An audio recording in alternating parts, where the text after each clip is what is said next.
दिल्ली शराब घोटाले से जुड़ा मनी लॉन्ड्रिंग का मामला, केजरीवाल की अंतरिम जमानत पर आज फैसला संभव है। आज सुप्रीम कोर्ट अंतरिम जमानत पर फैसला सुना सकता है। केजरीवाल की गिरफ्तारी के खिलाफ में याचिका पर भी सुनवाई। गिरफ्तारी के खिलाफ याचिका पर सुप्रीम कोर्ट में सुनवाई होगी। जस्टिस संजीव खन्ना, जस्टिस दीपांकर दत्ता की बेंच में सुनवाई। केजरीवाल की गिरफ्तारी को चुनौती देने वाली याचिका सुप्रीम कोर्ट में लिस्ट हुई है। सुप्रीम कोर्ट में आज सुनवाई के लिए 50वां नंबर है मामले का। तो देखिए, सुप्रीम कोर्ट में केजरीवाल की जमानत का मामला। इससे पहले आपको याद होगा कि लगातार ईडी अरविंद केजरीवाल की जमानत को लेकर विरोध कर रहा है। ईडी ने सुप्रीम कोर्ट में दिल्ली के मुख्यमंत्री अरविंद केजरीवाल की अंतरिम जमानत का कड़ा विरोध किया। ईडी ने नया हलफनामा देकर कहा है कि चुनाव प्रचार का अधिकार ना तो मौलिक है, न संवैधानिक और न ही विधिक। ऐसे में चुनाव प्रचार के लिए केजरीवाल को अंतरिम जमानत नहीं दी जा सकती। जस्टिस संजीव खन्ना और जस्टिस दीपांकर दत्ता की पीठ इस मामले में शुक्रवार को फैसला सुनाने वाली है, यानी कि आज इस पूरे मामले को लेकर फैसला सुनाने वाली है। आज 50वें नंबर पर लिस्टेड हुआ है मामला और फैसले से एक दिन पहले ईडी की उपनिदेशक भानुप्रिया मीणा की ओर से दाखिल हलफनामे में कहा गया कि उनकी जानकारी में किसी भी नेता को प्रचार के लिए जमानत नहीं दी गई, भले ही वो चुनाव लड़ने वाला प्रत्याशी ही क्यों ना हो। केजरीवाल तो चुनाव भी नहीं लड़ रहे हैं। और वहीं एक और बड़ी खबर है, जमानत के लिए बीआरएस नेता के कविता पहुंची है दिल्ली हाईकोर्ट। अब के कविता ने दिल्ली हाईकोर्ट में जमानत याचिका की है दायर। के कविता की जमानत याचिका पर हाईकोर्ट सुनवाई करेगा। के कविता ने राउज रेवेन्यू कोर्ट के फैसले को चुनौती दी है और आपको बता दें, हाल ही में राउज रेवेन्यू कोर्ट ने खारिज की थी जमानत याचिका और अब रुख किया है हाईकोर्ट का। तो ये बड़ी जानकारी है। 6 मई को के कविता की जमानत देने से इनकार कर दिया गया था विशेष अदालत में और अब उनकी जमानत याचिका अब जो उन्होंने हाईकोर्ट का रुख किया है। इससे पहले उन्होंने प्रवर्तन निदेशालय यानी कि ईडी ने 15 मार्च को हैदराबाद से गिरफ्तार किया था। तो ये बड़ी जानकारी, बड़ी खबर आपको बता रहे हैं। इस पूरे मामले में अब हाईकोर्ट सुनवाई करने वाला है के कविता की याचिका पर। तो आज होगी सुनवाई। Trial court ED CBI case की बात करें तो वो राहत देने की अपील खारिज कर चुका है ट्रायल कोर्ट और अब आज हाईकोर्ट का रुख कर चुकी है के कविता। मामले की सुनवाई आज जस्टिस स्वर्णकांता शर्मा की बेंच करने वाली। उनके वकील मोहित राव और दीपक नागर कोर्ट में उनका पक्ष आज रखने वाले। यानी कि कविता की याचिका पर आज हाईकोर्ट में सुनवाई होगी और सबकी नजरें आज इसी खबर पर रहेंगी कि क्या कुछ हाईकोर्ट की तरफ से कहा जाता है। आगे बढ़ते हैं। रूस की राजधानी मॉस्को में रेड स्क्वायर पर विक्ट्री डे परेड हुई। ऐसे में रूस में लोग मना रहे हैं विक्ट्री डे। आपको ये बता दें कि रूस में रेड स्क्वायर पर विक्ट्री डे परेड की तस्वीरें सामने आई, जिन्होंने सबका दिल छुआ और किस तरीके से अपनी ताकत रूस ने इस विक्ट्री डे परेड में दिखाई है।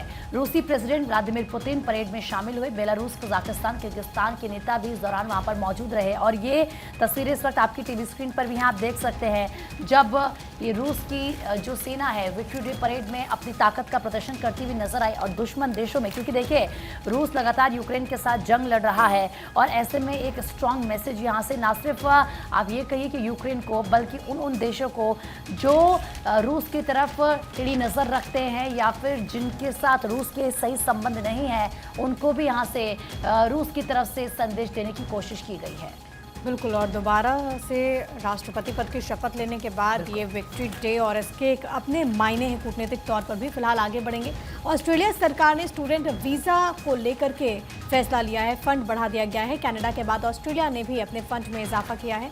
छात्रों की बेसिक ज़रूरतों के मद्देनज़र ये फैसला बेहद ज़्यादा महत्वपूर्ण हो जाता है और ये क्योंकि इससे पहले आपको याद होगा कि कनाडा ने भी कुछ इसी तरीके का फैसला लिया था और अब ऑस्ट्रेलिया की तरफ से भी यही फैसला लिया गया। और स्टूडेंट वीज़ा, खासतौर पर जो स्टूडेंट्स हैं जो कि पढ़ने के लिए वहाँ पर पहुँचते हैं, उनकी वीज़ा को लेकर के फैसला लिया गया है और उनके फ़ंड में इजाफा कर दिया गया है, यानी कि छात्रों के लिए एक बड़ी सहूलियत आप इसे समझ सकते हो। और ये जो फैसला है वो स्टूडेंट्स की जो बेसिक नीड्स होती हैं उनके मद्देनज़र लिया गया है। तमाम अखबारों में ये खबर भी प्रमुखता के साथ छापी गई है। पूजा और चलिए आगे बढ़ रहे हैं। व्यवसायी विष्णु अग्रवाल ने रांची में केंद्रीय वित्त मंत्री निर्मला सीतारमण से मुलाकात की है और इस दौरान में बाबूलाल मरांडी भी मौजूद रहे। देखिए तस्वीरें इस वक्त आप देख रहे हैं, विष्णु अग्रवाल की निर्मला सीतारमण के साथ में मुलाकात की है। इस वक्त तस्वीरें रांची के कारोबारी हैं विष्णु अग्रवाल, जिन्होंने निर्मला सीतारमण से की है मुलाकात। विष्णु अग्रवाल की निर्मला सीतारमण से मुलाकात हुई। बाबूलाल मरांडी भी इस मौके पर मौजूद रहे। रांची के कारोबारी विष्णु अग्रवाल की मुलाकात हुई है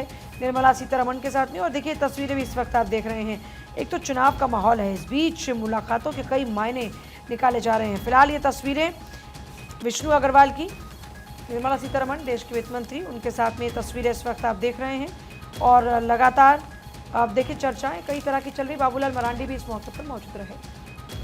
और अब चलिए आगे बढ़ते हैं। एक और बड़ी खबर आपको बताएंगे। बीजेपी नेता नवनीत राणा का विवादित स्टेटमेंट। नवनीत राणा का ओवैसी भाइयों पर निशाना। 15 सेकंड पुलिस हटा लीजिए, छोटे बड़े भाइयों का पता नहीं लगेगा, कहां से आए हैं कहां गए पता नहीं लगेगा, ये नवनीत राणा की तरफ से स्टेटमेंट दिया गया। इसके बाद इस पूरे मामले पर अब राजनीति तेज हो गई है। इस पर ओवैसी और कांग्रेस ने भी पलटवार किया है। नवनीत राणा के बयान पर प्रतिक्रिया देते हुए ओवैसी ने कहा कि मैं ये कह रहा हूं कि आप 15 सेकंड दें, 15 सेकंड नहीं बल्कि 1 घंटा ले लीजिए। प्रधानमंत्री के पास ये अख्तियार है, हम तैयार हैं, हम डरने वाले नहीं हैं, हमें भी देखना चाहते हैं क्या कुछ हो सकता है। तो कुल मिलाकर अब इस पर बयानबाजी का सिलसिला जो है वो तेज हो चुका है। 15 सेकंड पुलिस हटा लीजिए, ये कहा गया था नवनीत राणा की तरफ से, छोटे बड़े भाइयों का पता नहीं लगेगा। और इस पर अब ओवैसी पलटवार कर रहे हैं। कांग्रेस की तरफ से भी इसमें पलटवार सामने आया। देखिए, नवनीत राणा क्योंकि हैदराबाद में माधवी लता के प्रचार के लिए वहां पर पहुंची, जिस दौरान उन्होंने ये बात कही। दरअसल आपको याद होगा 2013 में अकबरुद्दीन ओवैसी, जो कि असदुद्दीन ओवैसी के भाई हैं, उनकी तरफ से ये स्टेटमेंट दिया गया था, जब उन्होंने ये कहा था कि अगर पुलिस को हटा दिया जाए तो देश में हिंदू मुस्लिम अनुपात को संतुलित करने में सिर्फ 15 मिनट लगेंगे। और इसी बात को कोट करते हुए किस तरीके से नवनीत राणा ने ये कहा कि हमें तो 15 मिनट भी नहीं चाहिए, हमें महज 15 सेकंड चाहिए। और अगर तुम पुलिस हटाओगे तो तुमको पता नहीं चलेगा कि तुम कहाँ से आए थे, कहाँ चले गए। तो राणा ने एक्स पर टिप्पणी करते हुए अपनी एक वीडियो क्लिप भी साझा की। और ऐसे में जब वो माधवी लता के लिए प्रचार करी थी, इस दौरान उनकी तरफ से बात कही गई। देखिए, नवनीत राणा पर ओवैसी का पलटवार सामने आया। 15 मिनट क्या, 1 घंटा आप ले लीजिए, डरता कौन है, हम तैयार हैं। असदुद्दीन ओवैसी की तरफ से भी इस पूरे मामले में पलटवार किया गया। और अमरावती से भाजपा प्रत्याशी हैं नवनीत राणा, जिन्होंने ये बयान दिया, जिसके बाद असदुद्दीन ओवैसी ने इस पर पलटवार किया।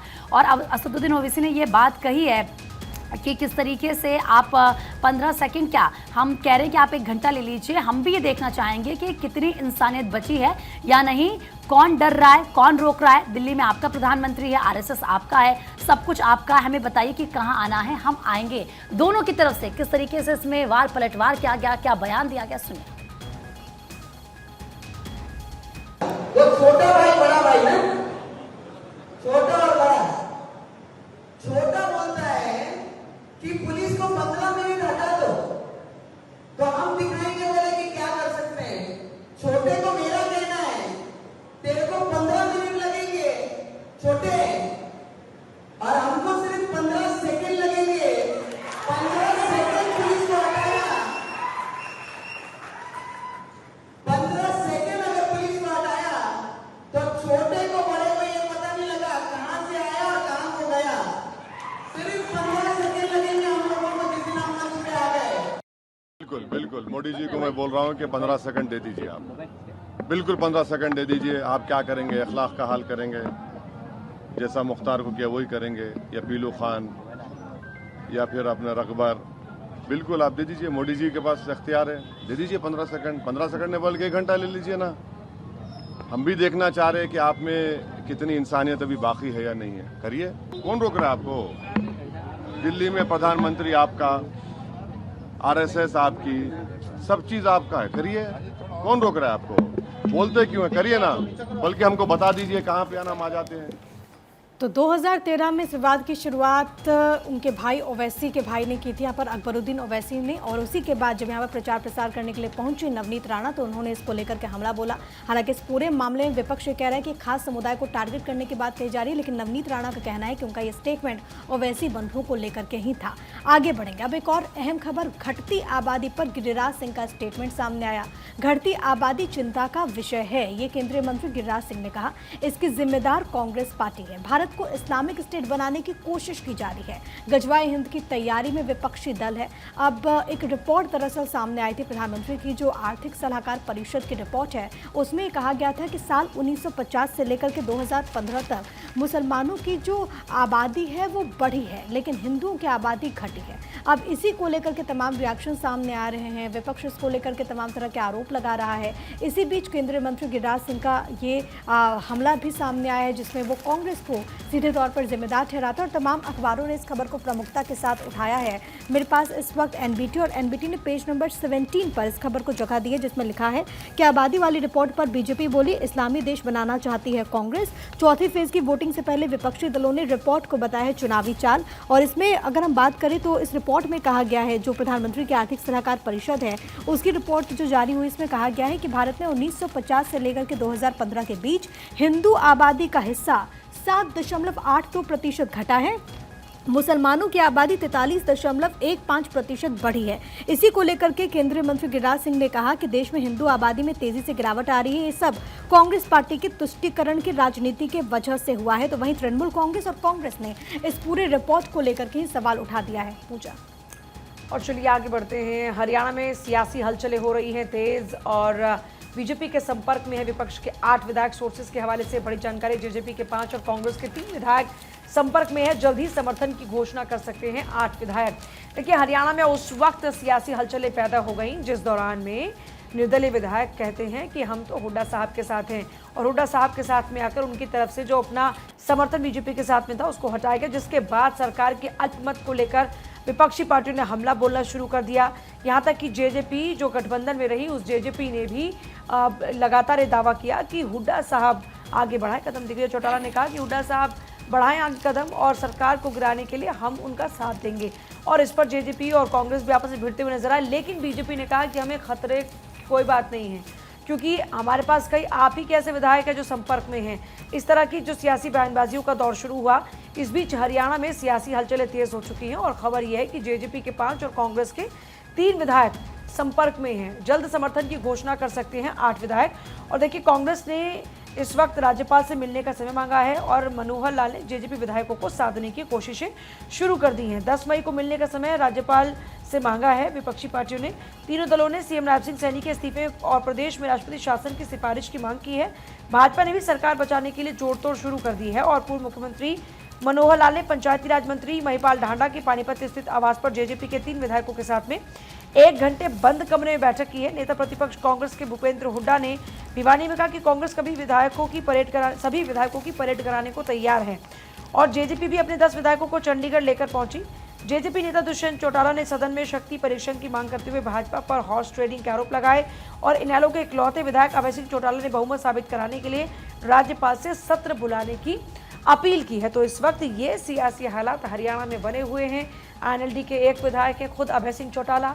और अगर बात की जाती है जेजेपी की, तो जेजेपी के 10 विधायक रहे। अब ऐसे में जेजेपी अपने 10 विधायकों को साथ रही है, भूपेंद्र हुड्डा अपने विधायकों को साथ रहे हैं, कह रहे हैं कि सबको हम अपने साथ एकजुट रखेंगे, क्योंकि खबर ये आई कि कांग्रेस के भी कुछ संपर्क में हैं और जेजेपी के भी कुछ संपर्क में हैं बीजेपी के। और इसीलिए सियासी हलचलें हरियाणा की सियासत में इस वक्त बहुत तेजी से आगे बढ़ रही हैं। लेकिन देखिए, जो हलचल है वो बहुत ज्यादा तेज है। निर्दलियों का समर्थन मिलने के बाद अब कांग्रेस भी एक्टिव हो गई है। राज्यपाल को खत लिखकर मुलाकात के लिए समय मांगा है। फ्लो टेस्ट की यहाँ पर मांग होने लगी है। तो अब जो सियासी हलचल है वो बहुत ज्यादा तेज हो चुकी है। दरअसल पूर्व मुख्यमंत्री हुड्डा ने इस दौरान कहा कि वर्तमान में 30 विधायक कांग्रेस के पास है, 10 विधायक जेजेपी के पास है। 3 निर्दलियों ने कांग्रेस का समर्थन किया है, 1 विधायक और 1 इनेलो नेता अभय चौटाला भी सरकार के खिलाफ। इस प्रकार से कुल 45 सरकार के खिलाफ है और इसके बाद से जो हलचल है वो और भी ज्यादा तेज हो गई है। ऐसे में नायब सिंह सैनी सरकार को बने रहने का कोई अधिकार नहीं है, ये उनकी तरफ से कहा गया है। तो देखिए, हलचल काफ़ी ज़्यादा तेज़ हो चुकी है हरियाणा में। और ऐसे में बात आंध्र प्रदेश की करते हैं। आंध्र प्रदेश के कुरनूल में वाइस जगन मोहन रेड्डी की विशाल जनसभा, उमड़ा लोगों का हुजूम। आपको ये बता दें कि लोगों से की है मतदान के दौरान अपील। तो देखिए किस तरीके से तस्वीरें आपको दिखा रहे हैं। भारी संख्या में आपको लोग नजर आ रहे होंगे। ये आंध्र प्रदेश के कुरनूल की तस्वीरें हैं जहां पर सीएम जगन मोहन पहुंचे, उन्होंने जनसभा की और इस वक्त जो लोग थे वहां पर भारी संख्या में वो मौजूद रहे, हाथों में उनके पोस्टर थे। इस दौरान सीएम की तरफ से लोगों से अपील की गई कि आप ज़्यादा से ज़्यादा मतदान कीजिए, ज़्यादा से ज़्यादा वोट कीजिए। आंध्र प्रदेश में इस वक्त भारतीय जनता पार्टी की नज़र है और वो इसीलिए क्योंकि यहाँ पर ना सिर्फ आप देखिए जो सीटों का आंकड़ा वो इसीलिए अहम हो जाता है क्योंकि 400 पार का जो लक्ष्य है उसमें आंध्र प्रदेश की सीटें अहम भूमिका निभाती हैं।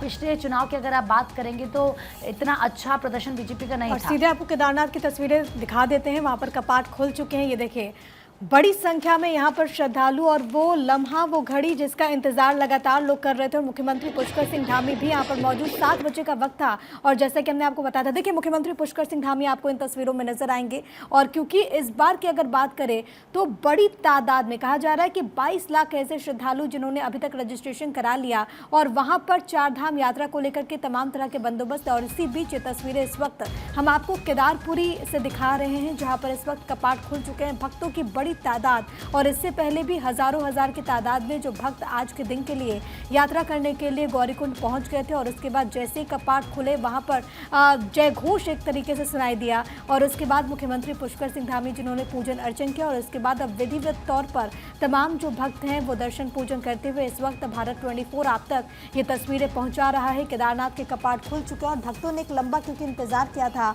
और आज ही के दिन ऐसा पहली बार हो रहा है, जिसका जिक्र पलक भी कर रही थी आपसे कुछ देर पहले, कि सभी जो धाम है यानी कि केदारनाथ, गंगोत्री और यमुनोत्री धाम और बद्रीनाथ के जो कपाट हैं वो एक साथ खुल रहे हैं। हालांकि बद्रीनाथ के कपाट रविवार को खुलेंगे, लेकिन आज के दिन केदारनाथ के कपाट जो हैं वो यहाँ पर खुल चुके हैं। ये तस्वीरें इस वक्त हम आपको दिखा रहे हैं। आज से आप बाबा केदार के दर्शन कर सकते हैं। भारत 24 आप तक ये तस्वीरें पहुँचा रहा है। केदारनाथ को बहुत खूबसूरती के साथ वहाँ पर सजाया गया है, फूलों की तरह वहाँ पर श्रृंगार किया गया है, और आप देख सकते हैं इन तस्वीरों में मुख्यमंत्री पुष्कर सिंह धामी भी आपको नजर आएंगे। तो देखिए, विश्व प्रसिद्ध केदारनाथ धाम के कपाट खुले, समाधि से बाहर आ गए बाबा भोलेनाथ। शैव लिंगायत विधि से पूजा होती है।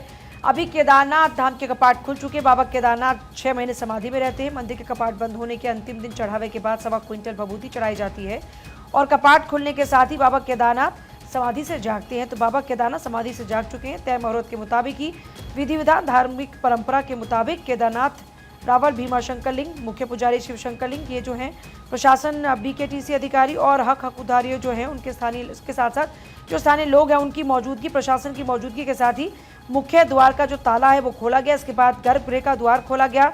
गर्भगृह में रावल और मुख्य पुजारियों ने पूजा अर्चना की। इसके साथ ही मंदिर में भक्त बाबा केदार के दर्शन कर रहे हैं। पहले दिन कपाट खुलने से लेकर शाम के 5 बजे तक भक्त दर्शन कर पाएंगे। इस मौके पर मंदिर को फूलों से सजाया गया है। और देखिए, मान्यता ये है कि बाबा केदारनाथ 6 महीने समाधि में रहते हैं, और मंदिर के कपाट बंद होने के अंतिम दिन चढ़ावे के बाद ही 1.25 क्विंटल भभूति चढ़ाई जाती है। कपाट खुलने के साथ ही बाबा केदारनाथ समाधि से जागते हैं और उसके बाद उनके भक्त दर्शन कर पाते हैं। इस मौके पर उत्तराखंड के मुख्यमंत्री पुष्कर सिंह धामी भी मौके पर मौजूद हैं। और देखिए, बद्रीनाथ धाम के जो कपाट है वो 12 मई को खुलेंगे। श्री बद्रीनाथ धाम के कपाट 12 मई को खुल रहे हैं। श्री बद्रीनाथ धाम से संबंधित 5 दशक पहले समाप्त हुई रावल पट्टाभिषेक की ऐतिहासिक परंपरा पुनर्जीवित होने के से बद्री केदार मंदिर समिति के पदाधिकारी समेत लोगों ने खुशी भी जाहिर की है। तो ये भी एक बड़ा अपडेट है। फिलहाल ये केदारनाथ के कपाट खुलने की तस्वीरें आप देख रहे हैं, और जाहिर तौर पर देखिए, जो भी बाबा केदार के भक्त हैं बेसब्री से इंतजार करते हैं कि केदारनाथ धाम के पट खुले और उनके भक्तों को उनके दर्शन हो पाए। और जो जानकारी है वो ये कि केदारनाथ और यमुनोत्री के कपाट आज ही सुबह 7 बजे खुलने को लेकर के जानकारी मिल रही थी। गंगोत्री के कपाट दोपहर बाद 12:20 पर खुलेंगे, और जैसा कि पूजा आपने इस बात का जिक्र किया कि बद्री धाम के जो कपाट हैं वो रविवार के दिन खुलेंगे। और ये भी मौका बेहद खास है, क्योंकि पहली बार ऐसा हो रहा है कि कुछ दिन के गैप में, अंतर में ये जो कपाट हैं चारों धाम के वो खुल रहे हैं। और सबसे बड़ी बात है कि आज से जो 4 धाम यात्रा है पलक, वो उसकी शुरुआत भी हो गई। बिल्कुल, और आज अक्षय तृतीया का पर्व है, और ऐसे में ये मौका और भी ज़्यादा खास हो जाता है क्योंकि आज से 4 धाम यात्रा की शुरुआत हो रही है। और ये तस्वीरें लगातार आपको हम दिखा रहे हैं। मंदिर को 20 क्विंटल फूलों से सजाया गया है, भव्य रूप से मंदिर को सजाया गया है। तो ये देखिए, तस्वीरें लगातार आपको हम दिखा रहे हैं। खास बात इसमें ये भी है कि पहली बार 4 धाम यात्रा पर 400 से ज़्यादा डॉक्टर्स की तैनाती की गई है। 40 क्विंटल फूलों से सजाया गया है। इनमें 256 इमरजेंसी मेडिकल ऑफिसर और विशेषज्ञ डॉक्टर हैं। इसके अलावा श्रद्धालुओं को किसी भी तरीके की कोई मुश्किल ना हो, किसी भी तरीके की कोई परेशानी ना हो, जो बाबा के दर्शन करने पहुंच रहा है उसके दर्शन अच्छे से, उस बात की हर एक चीज़ का ख्याल वहां पर रखा जा रहा है, ताकि जो भक्त दर्शन करने के लिए पहुंचेंगे वो यहां पर बाबा के दर्शन कर सकें। जो 4 धाम यात्रा का जो मन बना रहे हैं भक्त, उनके लिए आज अच्छी खबर है कि आज अक्षय तृतीया और ऐसे पावन पर्व पर आज से 4 धाम यात्रा की शुरुआत हो रही है। और 6 महीने के बाद अब ये कपाट आज खुलने जा रहे हैं। आपको बता दें कि इस शुभ मौके को खास बनाने के लिए यहाँ पर मंदिरों को भव्य रूप से आज सजाया जा रहा है। केदार की पंचमुखी मूर्ति, जिससे उन्हें शीतकालीन निवास उखी मठ के ओंकारेश्वर मंदिर से केदारनाथ लाया जाता है, वो कल आई, इसके बाद पूजा अर्चना यहाँ पर हुई। खास बात इसमें यह है, जब आम दर्शन यानी कि आज से आम दर्शन जब शुरू हुए हैं, इसके 6 घंटे पहले यानी कि कल गर्भगृह में रात के 12 बजे जो मुख्य रावल वहाँ के होते हैं 5 से 6, वो गर्भगृह में जाते हैं, वेद पाठ वहाँ पर करते हैं, ब्राह्मण के साथ प्रवेश होते हैं और इसके बाद मंदिर को बाहर से बंद कर दिया जाता है, साफ सफाई वहाँ पर होती है। देखिए बिल्कुल, और चलिए आगे बढ़ते हुए बात करते हैं कोर्ट में आज कौन कौन से मामले जिन पर सुनवाई होगी, जिसमें सबसे पहले दिल्ली शराब घोटाले से जुड़ा मनी लॉन्ड्रिंग का मामला। सीएम केजरीवाल की अंतरिम जमानत पर सुप्रीम कोर्ट सुना सकता है फैसला। दिल्ली शराब घोटाले से जुड़ा हुआ मनी लॉन्ड्रिंग का मामला, केजरीवाल के खिलाफ ईडी दाखिल कर सकती है चार्जशीट, राउज एवेन्यू कोर्ट में दाखिल कर सकती है सप्लीमेंट्री चार्जशीट। और वहीं झारखंड जमीन घोटाले से जुड़ा मनी लॉन्ड्रिंग का मामला, इस मामले को लेकर भी सुनवाई होगी। और पूर्व सीएम हेमंत सोरेन की अंतरिम जमानत पर सुप्रीम कोर्ट में सुनवाई। फिर हिमाचल कांग्रेस के जो 6 बागी विधायक हैं उनकी अयोग्यता का मामला, ये भी सुनवाई के लिए आज है और कांग्रेस के 6 बागी विधायकों की याचिका पर सुप्रीम कोर्ट में सुनवाई होगी। फिर वही सनातन धर्म को लेकर आपत्तिजनक टिप्पणी करने का मामला, डीएमके नेता उदयनिधि स्टालिन की याचिका पर सुप्रीम कोर्ट में सुनवाई होगी। जेएमएम अध्यक्ष शिबू सोरेन पर लोकपाल की कार्रवाई का मामला, शिबू सोरेन की याचिका दिल्ली हाईकोर्ट में, इस पर भी सुनवाई होगी। और फिर सपा नेता अब्दुल्ला आजम खान की दोष सिद्धि का मामला, अब्दुल्ला आजम खान की याचिका पर सुप्रीम कोर्ट में सुनवाई होगी। इलाहाबाद हाई कोर्ट के फैसले को चुनौती दी गई है। और फिर एनसीपी नेता राम अवतार जग्गी की हत्या का मामला भी, दोषियों में से एक याह्या ढेबर की जमानत पर सुनवाई आज होने जा रही है। सुप्रीम कोर्ट मामले पर सुनवाई करेगा। 9वें मामले की अगर बात करते हैं, पश्चिम बंगाल शिक्षक भर्ती घोटाला मामला, टीएमसी विधायक माणिक भट्टाचार्य की याचिका पर सुनवाई होगी।